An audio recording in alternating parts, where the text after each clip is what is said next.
بسم اللہ الرحمن الرحیم۔ محترم ویورز، امید ہے آپ ٹھیک ہوں گے۔ اچھا، آج ہم بات کرنے والے ہیں ایک بہت اہم مسئلے کے بارے میں جسے سٹرنگ کہتے ہیں۔ سٹرنگ مین ہکلاہٹ۔ آپ نے دیکھا ہوگا نا، کچھ بچے ہکلا کر بولتے ہیں، بہت جو ہے وہ اٹک اٹک بول رہے ہوتے ہیں۔ اس کو انگلش میں جو ہے وہ سٹرنگ کہا جاتا ہے، ٹھیک ہے، اور اردو میں اس کو ہکلاہٹ بھی ہم کہتے ہیں۔ ہکلاہٹ کا شکار بچے یا بڑے فقرات کو ٹھیک سے نہیں بول پاتے۔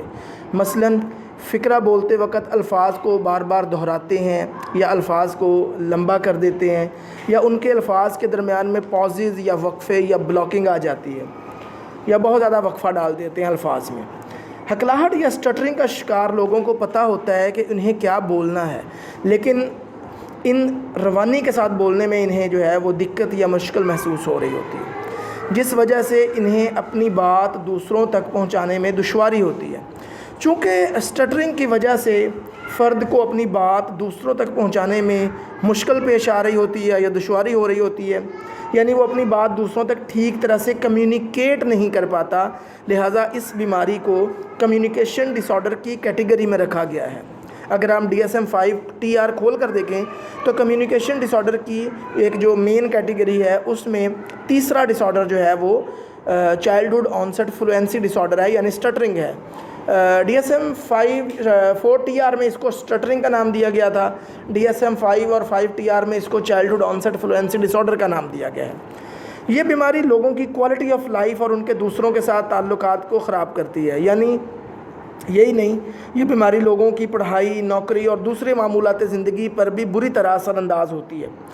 سٹرنگ تقریباً 80 سے 90% بچوں میں 6 سال تک کی عمر میں شروع ہو جاتی ہے۔ یہ بیماری آہستہ آہستہ بھی شروع ہو سکتی ہے اور اچانک بھی ٹریگر ہو سکتی ہے، یعنی نمودار ہو سکتی ہے۔ چونکہ بچوں کو پتہ ہوتا ہے کہ انہیں یہ مسئلہ ہے، لہٰذا وہ اس پریشانی سے بچنے کے لیے کہ انہیں پریشانی ہوگی دوسروں کے سامنے بولنے میں، انہیں جو ہے وہ ہیزیٹیشن ہوگی، شرمندگی ہوگی، تو وہ کیا کرتے ہیں، وہ بیسیکلی ایسے لوگوں سے ملنا ہی چھوڑ دیتے ہیں جہاں ان کو بولنا پڑے، ایسی سچویشن پہ جانا چھوڑ دیتے ہیں، ایسی جگہوں پر جانا چھوڑ دیتے ہیں جہاں انہیں بات چیت کرنی پڑے یا لوگوں کے سامنے جو ہے وہ بولنا پڑے۔ ایک اچھی بات یہ ہے کہ ریسرچرز جو کرنٹ ریسرچز ہو رہی ہیں، ماہرین نفسیات جو کر رہے ہیں، وہ یہ بتاتے ہیں کہ 65% سے لے کے 85% تک جو بچے ہیں، ان میں یہ بیماری آہستہ آہستہ جو ہے وہ ختم ہو جاتی ہے۔ اچھا، اب بات کر لیتے ہیں ہکلاہٹ یا سٹرنگ کی وجوہات اور اس کی اقسام کی۔ سٹرنگ کو عام طور پر جو ہے وہ 2 اقسام میں تقسیم کیا جاتا ہے۔ ایک ہوتی ہے ڈیولپمنٹل سٹرنگ اور دوسری ہوتی ہے نیوروجینک سٹرنگ۔ اب ڈیولپمنٹل سٹرنگ کیا ہوتی ہے جی؟ ڈیولپمنٹل سٹرنگ بیسیکلی اس وقت شروع ہوتی ہے جب بچہ ابھی زبان سیکھ رہا ہوتا ہے، جب اس کا ابھی عبور جو ہے وہ اسپیچ سکلز جو ہوتی ہیں اس پہ اس کو عبور حاصل نہیں ہوتا۔ ماہرین نفسیات کے مطابق سٹرنگ جو ہے وہ اس وقت شروع ہو جاتی ہے جب بچے کی عمر روانی کے ساتھ بولنے کی ہو جاتی ہے، لیکن اس نے روانی کے ساتھ بولنے کے لیے پوری سکلز نہیں سیکھی ہوتی۔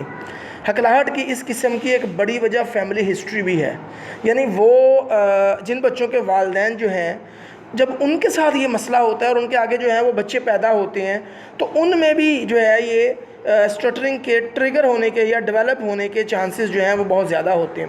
اس کے علاوہ یہ جینیٹک مسئلہ بھی ہے، یہ ایک فرد کے جین سے دوسرے فرد میں، دوسرے سے تیسرے، چوتھے، 5ویں، 10ویں، اس طرح جو ہے یہ پوری ایک خاندان سے دوسرے خاندان میں جو ہے یہ شفٹ کرتا رہتا ہے۔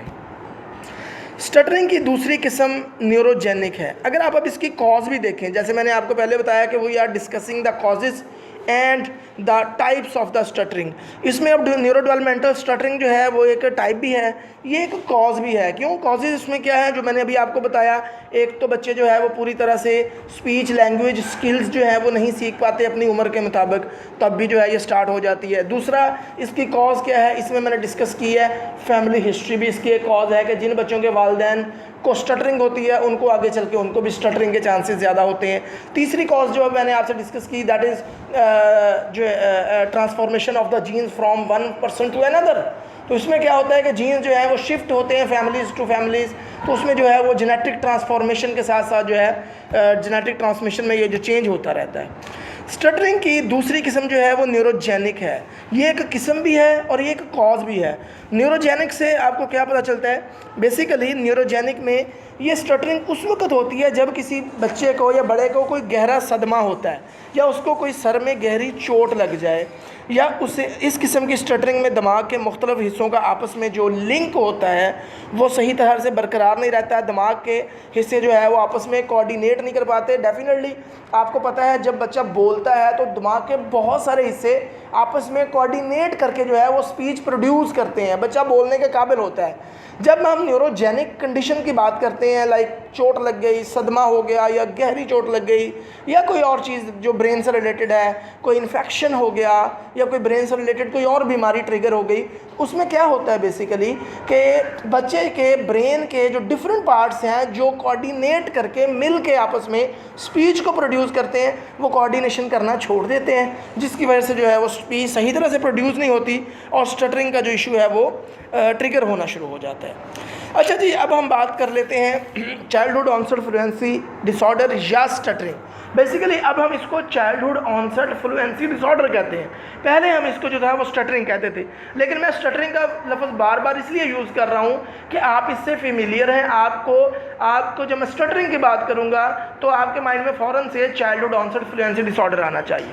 اب ہم اس کو چائلڈہڈ آنسٹ فلوئنسی ڈس آرڈر کیوں کہتے ہیں؟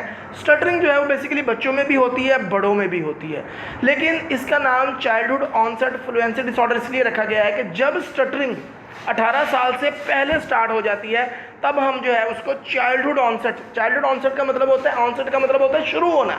چائلڈہڈ آنسٹ مین جو بچپن میں ہی شروع ہو جائے بیماری, اس کو ہم کہتے ہیں چائلڈہڈ آنسٹ فلوئنسی ڈس آرڈر. ٹھیک ہے جی, اب اس کا کرائٹیریا ہم ڈسکس کر لیتے ہیں جو DSM-5 میں اس کا کرائٹیریا دیا گیا ہے. اس کا پہلا کرائٹیریا, میں اس کو انگلش میں نہیں کرائٹیریا کو پڑھ رہا, آپ کی اسکرین پر موجود ہے, اب میں اس کو جسٹ جو ہے وہ اردو میں ٹرانسلیٹ کر رہا ہوں, آپ کو اردو میں سمجھانے کی کوشش کرتا ہوں کیونکہ اس کو پڑھنا شروع کر دیں گے تو لیکچر بہت لمبا ہو جائے گا.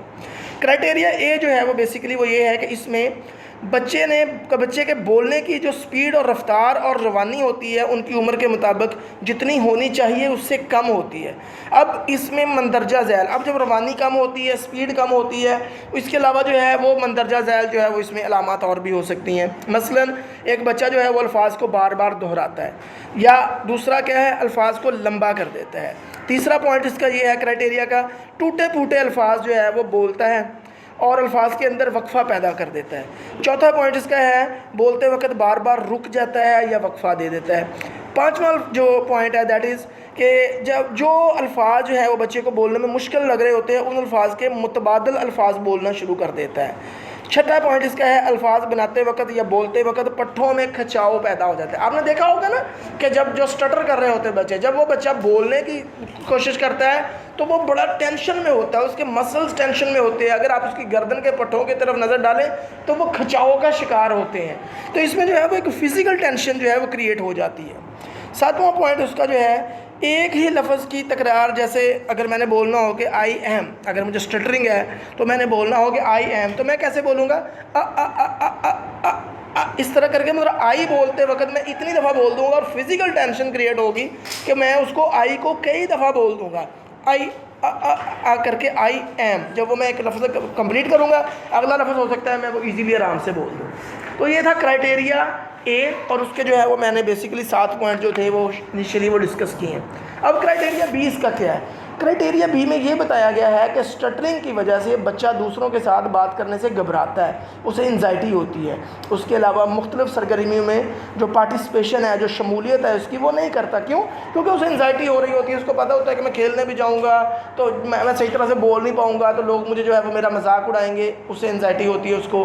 اگر آپ کسی لیکچر دینے جانا ہے, آپ نے کہیں اور جانا ہے, دوستوں میں جانا ہے, پارٹی میں جانا ہے, رشتہ داروں کے گھر جانا ہے, پارک میں جانا ہے, جہاں بھی آپ کی جو کنورسیشن ہے وہ دوسروں کے ساتھ ایکسپیکٹڈ ہے, متوقع ہے بچے کی, تو بچہ ان جگہوں سے جو ہے وہ اوائڈ کر رہا ہوتا ہے, گھبرا رہا ہوتا ہے, انزائٹی ہو رہی ہے اس کو, یہ سوچ کر کے میں نے فلاں جگہ ہے تو میری انسلٹ ہو سکتی ہے اگر میں بولوں گا. تو کرائٹیریا سی ہمیں یہ بتاتا ہے کہ علامات 18 سال سے پہلے شروع ہو جانی چاہیے. یعنی جب ہم نے یہ بتایا کہ early developmental period onset before the 18 years, تو اس میں کیا ہوتا ہے ارلی ڈیولپمنٹل پیریڈ ہم کس کو کہتے ہیں؟ بیفور 18 ایئرس, 18 سال سے پہلے کی عمر کو. تو جب ہم نے کسی بھی بچے کو چائلڈہڈ آنسٹ فلوئنسی ڈس آرڈر یا اسٹٹرنگ ڈائگنوز کرنا ہے تو اس کا جو ہے وہ جو ایج ہے وہ اس کی 18 سال سے پہلے ہونی چاہیے۔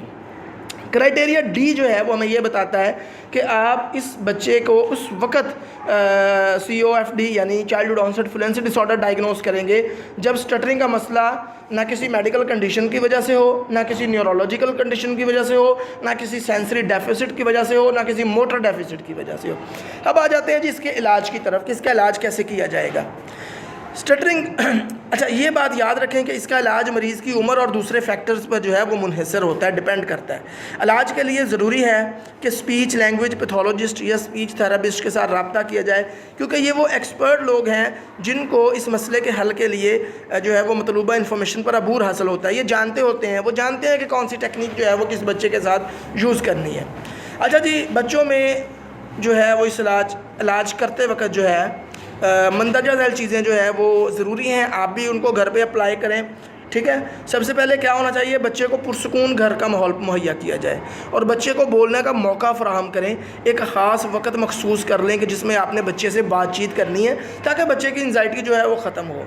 دوسرا آپ نے اس چیز کا دھیان رکھنا ہے کہ بچہ جب بول رہا ہو تو اسے غور سے سنیں، بچہ کہنا جو چاہ رہا ہے اس پر توجہ دیں، بچے کو درمیان میں انٹرپٹ نہ کریں، بولنے کے دوران اس کو انٹرپٹ نہ کریں، اس کو ٹوکیں نہ، بلکہ جیسے بولتا ہے اس کو بولنے دیں اور ایکسیپٹنس شو کریں۔ تیسرا آپ نے اس چیز کا دھیان رکھنا ہے کہ بچے کو آہستہ آہستہ اور سلو بولنے دیں اور خود بھی کوشش کریں کہ اس کے ساتھ سلو اور آہستہ بولیں۔ اس طرح بچے پر جلدی فکرہ مکمل کرنے کا پریشر جو ہوتا ہے وہ ختم ہو جاتا ہے، اور جب آپ بھی آہستہ بولیں گے تو بچے کی جو سیلف اسٹیم ہے وہ لو نہیں ہوتی، وہ سمجھتا ہے کہ جیسے میں بول رہا ہوں ویسے ہی آپ بول رہے ہیں، ٹھیک ہے۔ اور بچے کو اگین میں کہہ رہا ہوں ایکسیپٹنس دیں۔ چوتھے آپ نے ڈسکس جو ہے وہ چیز کا خیال رکھنا ہے، بچہ جب بولتے ہوئے اٹک جائے تو انتظار کیجئے، آپ خود اس کا فکرہ مکمل کرنے کی کوشش نہ کریں بلکہ انتظار کریں اور اس کو اپنا فکرہ جو ہے وہ خود مکمل کرنے دیں۔ اچھا جی اس کے علاوہ ایڈولسنس اور اڈلٹ کے ساتھ اسٹٹرنگ تھراپی کا استعمال بھی کیا جاتا ہے، جس میں مختلف ٹیکنیکس شامل ہیں، مثلاً بہت سلو بولنا، سانس کی پریکٹس، آہستہ آہستہ چھوٹے چھوٹے الفاظ سے شروع کرنا اور پھر بڑے فکرات کی طرف لے کے جانا۔ اس کے علاوہ میرا جو اپنا پرسنل ایکسپیرینس ہے، میں نے when I was doing my clinical practice in Karachi university, تو میرے پاس اسٹٹرنگ کے 5-7 پیشنٹ جو تھے وہ میں نے اگر ڈیل کیے ہیں جب، تو میں ان کو نیوز پیپر دیتا تھا اور میں ان کو کہتا تھا کہ نیوز پیپر کو پڑھیں، ایک لفظ نیوز پیپر کا پڑھیں، ہم ٹائم رکھتے تھے اور اتنے منٹ میں آپ نے اتنے لفظ پڑھنے ہیں، اگلے دن آپ نے اتنے پڑھنے ہیں، تو آپ یقین مانیں کہ this is very effective technique for the treatment of the stuttering. اس میں کیا ہوتا تھا کہ بچہ جو ہے وہ تھوڑے سے شروع ہو کے زیادہ آگے کی طرف جو ہے وہ چلا جاتا تھا اور بہتری آتی تھی۔ اچھا جی ادویات کی جہاں تک بات ہے تو ابھی تک کوئی بھی ایسی دوائی نہیں بنی کہ جو کہ اسٹٹرنگ کے لیے کارآمد ہوتی ہے، لیکن ہم یہاں پہ کیا کیا جاتا ہے کہ anti anxiety, anti depressants, anti epileptic medicines use کرتے ہیں، لیکن ان دوائیوں کے سائیڈ ایفیکٹ جو ہوتے ہیں وہ زیادہ ہوتے ہیں اور ان کو آپ لانگ ٹرم یوز نہیں کر سکتے۔ اس کے علاوہ اس کے ٹریٹمنٹ کے لیے جو ہے وہ الیکٹرانک ڈیوائسز بھی ہیں، جس طرح الیکٹرانک اسٹٹرنگ کے لیے جو ہے وہ ایک الیکٹرانک ڈیوائس جو ہے وہ استعمال کی جاتی ہے، جس میں جو ہے وہ ہیئرنگ ایڈ جیسی ہوتی ہے اور ایئر کنال کے اندر یہ لگتی ہے، جس طرح بالکل ہیئرنگ کے بچے کو آپ ایئر کنال کے اندر جو ہے وہ لگا دیتے ہیں، اسی طرح یہ ڈیوائس جو ہے یہ بھی ایئر کنال کے اندر فٹ ہو جاتی ہے اور یہ اسٹٹرنگ کے علاج کے لیے بہت کارآمد ہے۔ ٹھیک ہو گیا؟ تو یہ تھا اس چیز کو آپ دیکھیں، اگر کوئی چیز سمجھ نہیں آتی تو you can ask me. Thank you very much, اپنا بہت سارا خیال رکھیے گا۔